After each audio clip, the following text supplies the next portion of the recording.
5 तारीख से मेरा दीदी मतलब लापता है। उधर में मतलब वो 5 बजे मतलब इस टाइम में मतलब वो बाहर में टहल रहा था, तब मतलब बोल के गया था टहल रहा था बोल के। उसका बाद से मतलब हम लोग उसको खोजने गया, नहीं आ रहा था बोल के घर में, तो हम लोग को नहीं मिला। उसके बाद से मतलब वो मिसिंग है उस दिन से। और अगर किसी को कुछ जानकारी मिले तो हम लोग को मतलब बोलिए, और अगर सामने का कोई थाना उनसे उधर में भी मतलब वो बोलिए मतलब।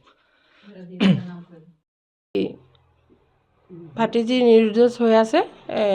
যোৱা সোমবাৰ 5 তাৰিখ আছিলে, তেতিয়াৰ পৰা তাই মানে সন্ধিয়া সময়ৰ পৰা নায়েই মানে। বহুত বিচাৰিছোঁ। তাৰপিছত আমি থানাতো গ'লোঁ, থানাত গৈ ৰিপৰ্টো কৰি আহিছোঁ। তাহাঁতিও কাম কৰি আছে, বিচাৰি আছে। সেইকাৰণে আমিও মিডিয়াত দিম বুলি মানে সেই ভাবি আপোনাৰ হেৰি কৰিছোঁ, মাতিছোঁ। আৰু তেওঁ হেৰি হয়, আইতাৰ ওচৰতে থাকে, মা নাই তাৰ। আৰু তাই পেহী হয়, ময়ো পেহী হয়। বেলেগ মই ডিগবৈ থাকোঁ।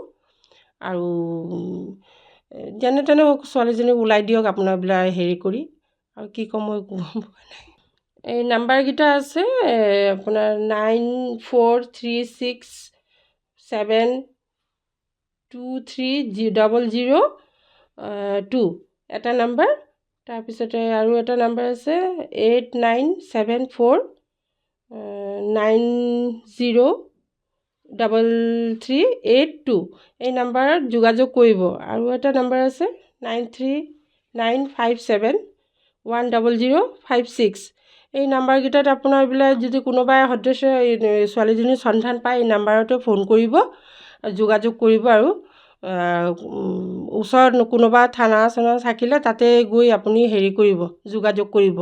আৰু যদি পায় তেনেহ'লে এই নাম্বাৰত আমাক ফোন কৰি যোনে জনাব, যোনে জানে জনাব আমাক। পিয়াকুৰি, বৰগোলাই, মলভাটি। যিকোনো খবৰৰ বাবে যোগাযোগ কৰক আমাৰ এই নম্বৰত 9181307221।